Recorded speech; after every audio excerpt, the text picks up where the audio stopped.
Hi there, I'm Automa. Welcome to our celebration of NASA's 50th anniversary.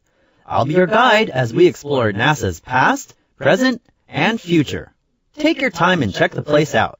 You'll find many hidden areas you can click to discover. See that small icon of me in the lower left-hand corner? If it's flashing, I have something extra to say about the area you're exploring. Click on my icon and I'll let you in on what I know. You can get started by clicking that building behind me to go back to the 1950s, or by using the navigation below to skip to another decade. Okay? Then let's go! See you inside. 1, 2, 3 o'clock, 4 o'clock, rock. 5, 6, 7 o'clock, 8 o'clock, rock. 9, 10, 11 o'clock, 12 o'clock, rock. We're gonna rock around the clock tonight. But it's glad rags on. Join me home. We'll have some fun when the clock strikes 1. We're gonna rock around the clock tonight. We're gonna rock, rock, rock till broad daylight. Welcome to the 1950s. We got a really big shoe. Ed Sullivan brought Elvis into our homes. The Yankees dominated baseball. Newly built highways freed Americans to travel more. Alaska and Hawaii became states, and Rosa Parks refused to give up her seat at the front of the bus. With the Cold War heating up, many Americans were surprised in October 1957 to hear the faint beeps of a Soviet satellite, Sputnik, the first man-made object to orbit the Earth. America soon launched its own satellite, Explorer 1, in January 1958. Driven by competition with the Soviets, the United States jumped full force into the new frontier of space. On July 29, 1958, President Eisenhower signed the National Aeronautics and Space Act. On October 1st of that year, NASA officially opened its doors.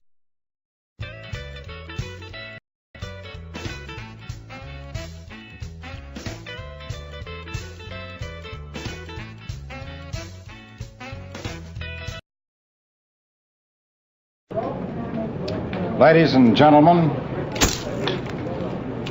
today we are introducing to you and to the world these 7 men who have been selected to begin training for orbital space flight.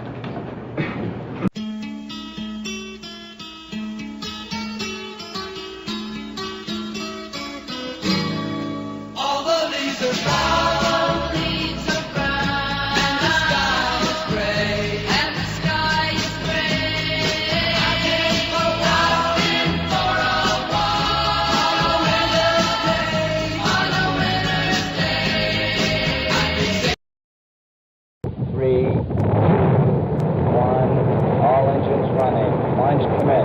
Liftoff. The tower is clear. And we have a roll program. Roger.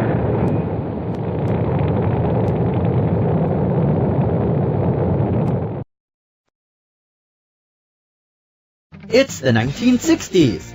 Peace, love, and turmoil. But I do say that space can be explored and mastered without feeding the fires of war, without repeating the mistakes that man has made in extending his writ around this globe of ours.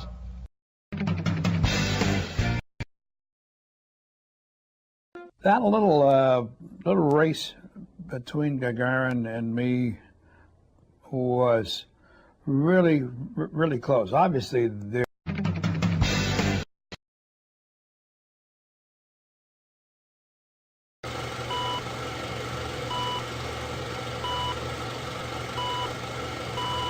Gemini, the bridge to Apollo, used a more advanced vehicle carrying 2 crewmen.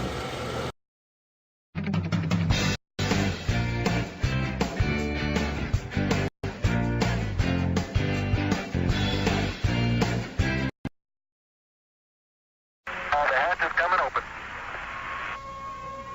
Okay, Houston, I'm on the porch.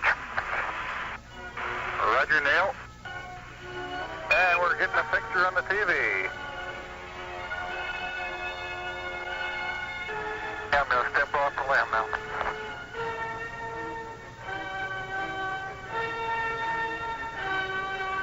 That's one small step for man, one giant leap for mankind.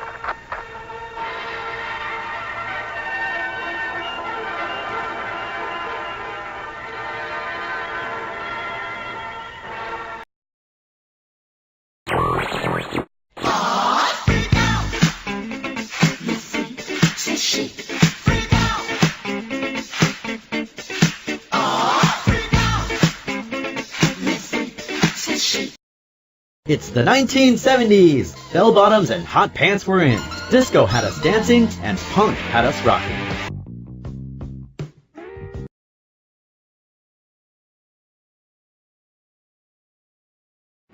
Voyager 1 and Voyager 2 were launched a month apart in late summer 1977. After many alarms and close calls, they successfully arrived months apart at the Jupiter system. The modern ships that sail to the planets are unmanned. They are beautifully constructed, semi-intelligent robots. Voyager's eyes are 2 television cameras designed to take tens of thousands of pictures in the outer solar system. Along with other instruments, they are mounted on a scan platform which points at passing planets. Voyager's brains are 3 integrated computers set amidships. It communicates with Earth through a large radio antenna mounted like a sail. Voyager bears a message for any alien civilization it may one day encounter in interstellar space. Its louvers open and shut to help control the onboard temperature. But Voyager cruises so far from the sun that it cannot depend on solar power. Instead, it has a small nuclear power plant, quarantined from the rest of the ship.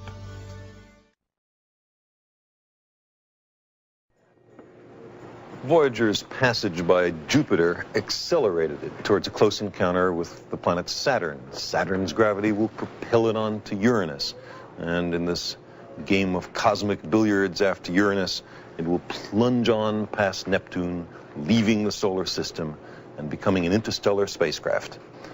And if Voyager should, sometime in its distant future, encounter beings from some other civilization in space, it bears a message, a phonograph record, golden, delicate, with instructions for use.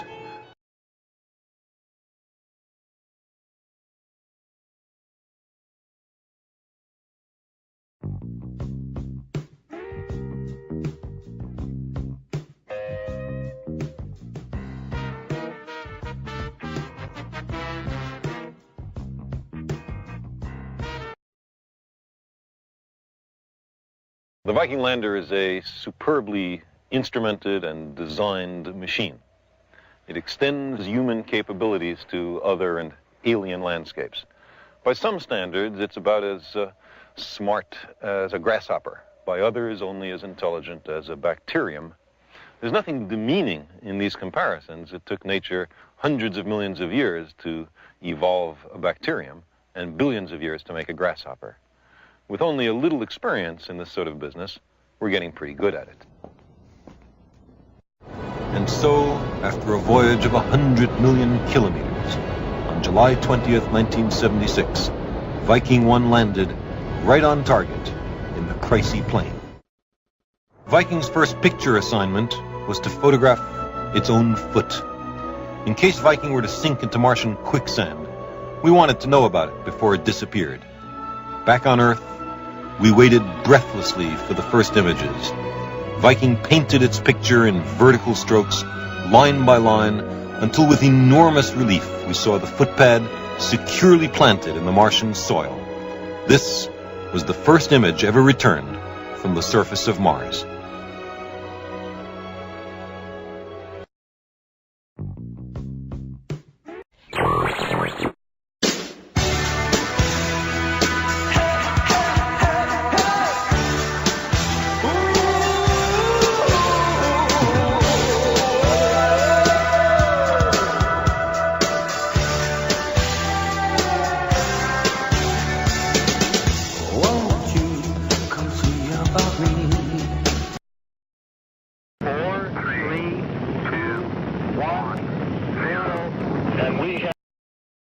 It's the 1980s.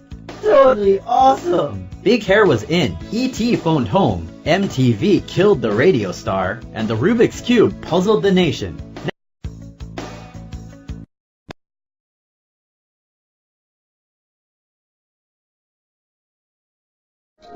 How does the space shuttle use parachutes? Essentially, you'll find 3 places on the space shuttle where we use parachutes. The first one is on the backs of the astronauts, the second one is on the back end of the orbiter, and the third is on the solid rocket boosters.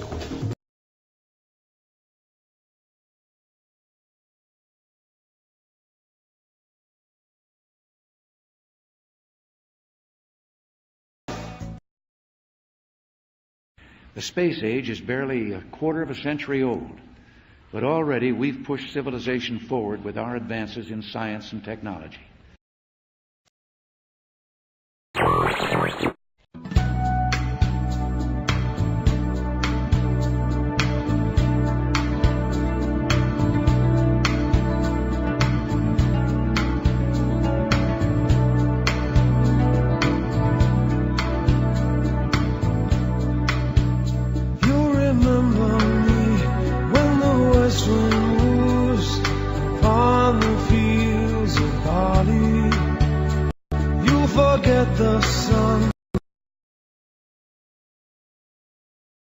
It's the 1990s. Grunge kicked the glam out of music, personal computers found their way into more American homes, and the internet connected people like never before.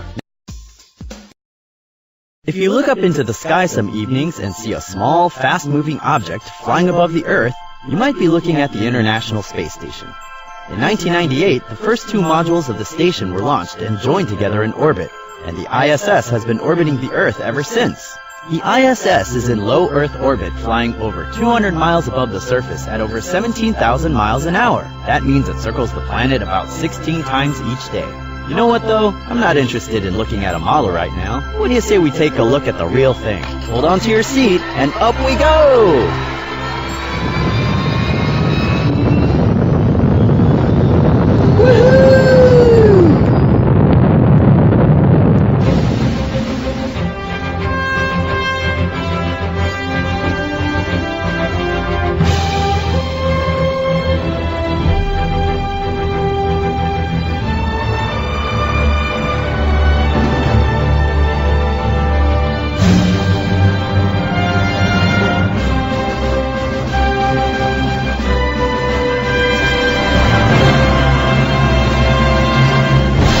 Now inside a module called Harmony.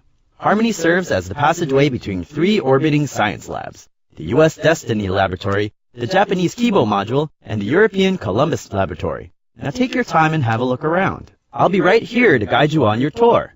Just move your mouse from left to right to pan around the various modules.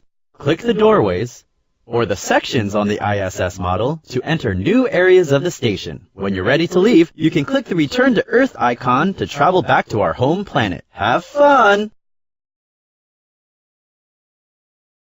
The Destiny Laboratory is the primary U.S. research area, supporting a wide range of experiments and studies contributing to the health, safety, and quality of life for people all over the world. These experiments The Russian Zvezda service module served as the first home in space for station astronauts and cosmonauts. Zvezda houses the galley, refrigerator freezer, exercise equipment, sleeping cabin, toilet, wash basin, and a kitchen table. Some of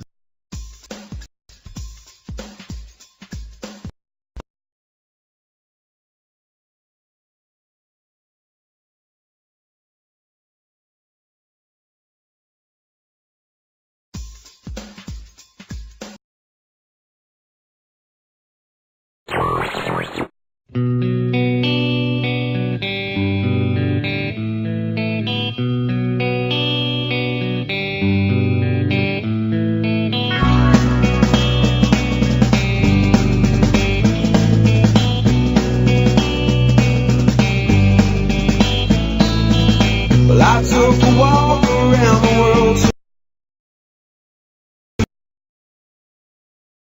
It's the new millennium! MP3 players replaced radios, reality TV took over network programming, and Harry Potter captured the imaginations of fans young and old worldwide.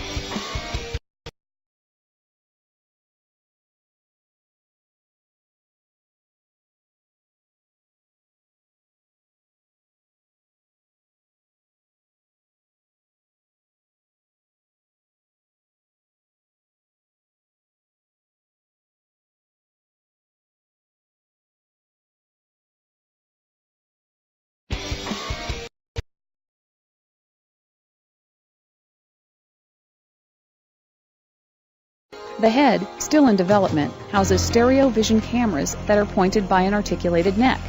As the operator moves his head, Robonaut's eyes are pointed to mimic the human's gaze with the binocular video on the helmet's displays that give a sense of depth and VR immersion. The head contains an additional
What does the future hold for NASA? Astronauts learning to live off the home planet at an outpost on the south pole of the moon. A restored Hubble and other spacecraft unlocking secrets of the universe as a constellation of Earth-observing satellites help us learn more about the home planet. Aeronautics advances making it safer and more efficient to travel by plane. And who knows, maybe one of you could be the first human to set foot on Mars. I'll keep my robot fingers crossed. Thanks for visiting us.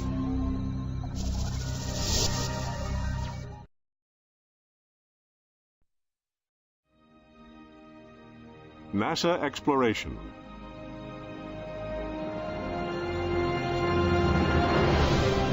For 50 years, we have powered inspiration, innovation, and discovery that shaped and improved our lives. From 1968 to 1972, we sent 24 astronauts on 9 trips to the moon, with 12 astronauts setting foot on the lunar surface. After focusing on learning to live and work in low Earth orbit, we are now ready to return to the moon, learning to live and work on another world, and preparing ourselves for the next step out into our solar system. We stand today on the cusp of a new era of exploration.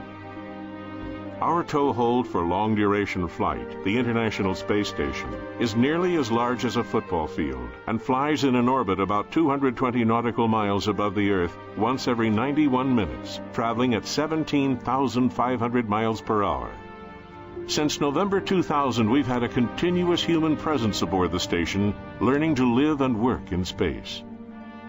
Brighter than any star, it can be seen traveling overhead on any given night. Now we are ready to take the next steps into the future. We are returning to the moon. A new generation of spacecraft will take us back to our nearest neighbor by 2020.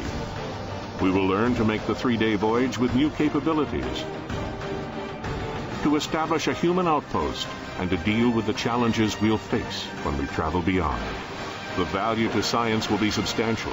In addition, there may be valuable natural resources at the moon's poles to be used in our quest for discovery. And what of Mars and the possibility of life on the red planet?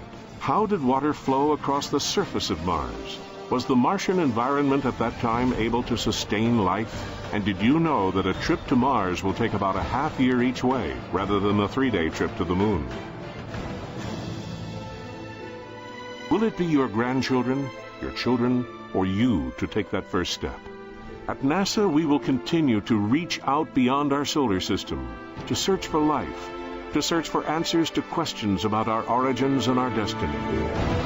Because at NASA, exploration powers inspiration, innovation, and discovery.